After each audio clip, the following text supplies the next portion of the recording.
देखिए, इसी सिलसिले में आज डिप्टी कमिश्नर किश्तवाड़ से मिला और मैंने एक मेमोरेंडम उसको पेश किया। 3 पॉइंट उस मेमोरेंडम में रहे।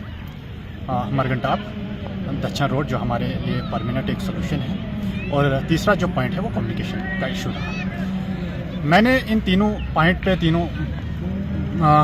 पे डी साहब से डिस्कस हुई और डी साहब ने यकीन दहानी दिलाई कि फरवरी के महीने में ही हम मरगंटाप को ओपन करेंगे।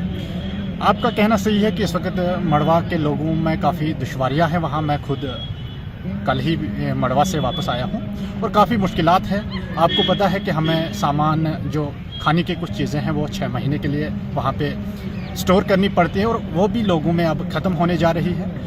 और आगे से माह रमज़ान का एक मुक़द्दस महीना आने वाला है, तो इसी सिलसिले में डी साहब से हमारी डिस्कस हुई। कम से कम 15-20 मिनट हमारी डिस्कस चली और मैंने उनको वो मेमोरेंडम भी सौंपा और यकीन दहानी दिलाई डी साहब ने कि इन तीनों मसलों पर, इन तीनों पॉइंट्स पर बहुत जल्दी गौर किया जाएगा और इन तीनों पॉइंटों को हल किया जाएगा। देखिए, सबसे बड़ी जो प्रॉब्लम है, जो हमारा ये मरगंटाप बंद है, ये तो सबसे बड़ी प्रॉब्लम है, क्योंकि हमारा जो ये मरगंटाप ओपन होता है तो हम या तो अनंतनाग भी जाते हैं, आपको पता है मेडिकल ट्रीटमेंट्स लेते हैं, या दवाई वहाँ पे नहीं मिलती है तो हम मरगंटाप से भी, ये अनंतनाग से भी लेते हैं और किश्तवाड़ से भी लेते हैं। और बाकी आपको पता है कि टेलीकम्युनिकेशन का जो मसला है कि आज सारा ऑनलाइन सिस्टम है और आज जो PMAY के जो केसेस है, PMAY के तहत जो मकान मिलने जा रहे हैं, उनको ऑनलाइन करना है तो पॉसिबल ही नहीं है कि मड़वा से ऑनलाइन हो पाएंगे। उनको तो किश्तवाड़ आना पड़ेगा या तो अनंतनाग जाना पड़ेगा ऑनलाइन करने के लिए।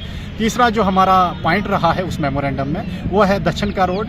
उस रोड पे जो बीजेपी ने बड़ी तेज़ी से काम शुरू किया है, तो जो ही ये नेशनल कॉन्फ्रेंस की नई सरकार बनी जम्मू कश्मीर में, तो थोड़ा सा उस रोड पे काम की रफ्तार जो है वो कम हुई है। तो उस सिलसिले में भी डी साहब से डिस्कस हुई कि उस काम को रफ्तार के साथ किया जाएगा। जिस रफ्तार के साथ हमने वहाँ पे छोड़ा है उसी रफ्तार से उस काम को आगे ले जाएगा। कम्युनिकेशन डिस्कस हमारी डी साहब से भी हुई। डी साहब ने कहा कि 5 टावर जो वहाँ पे BSNL के लगाए हैं, अब उनमें अंटेना जो लगाना है तो वो दिल्ली से मंगवाना है उनको। उसमें जम्मू कश्मीर की सरकार ने वो दिल्ली से, जो कम्युनिकेशन मिनिस्टर है उनसे मंगवाना पड़ेगा दिल्ली से। उसी तरीके से अब बाकी जो स्ट्रक्चर है टावर्स का वो बना है, अब उसमें खाली एंटेना लगाने और वो 9 टावर बनाने हैं। अभी तो 5 ही बने हैं। डी साहब ने अभी मुझे यकीन दहानी दिलाई कि वो 9 के 9 टावर हम मड़वा में बना कर रहेंगे। जहाँ तक टेलीकम्युनिकेशन की बात है, ये तो बहुत ही दुश्वार, बहुत ही बड़ा सफ़र करना पड़ता है, क्योंकि आज सारा ऑनलाइन का सिस्टम है।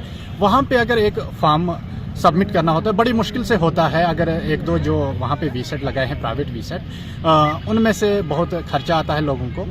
अगर फिर किश्तवाड़ आना पड़ेगा, यहाँ पे लोगों को कम से कम 10-15 हज़ार खर्चाना पड़ता है एक गरीब को लिए, और यहाँ पे उनको यहाँ पे होटलों में बैठना पड़ता है।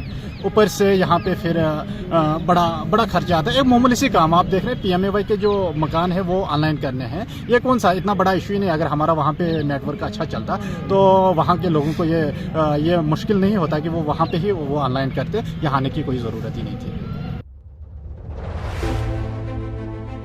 Doon International School Jammu, an institution par excellence, which does not mark its existence through its impressive and modern infrastructure, rather it dwells inside the heart and soul of its DIS members. Admissions open from pre-nursery to class 12. Doon International School, Chawadi near Sani Colony, Jammu. Jammu Kashmir की खबरों के लिए जुड़े रहिए JK update के साथ।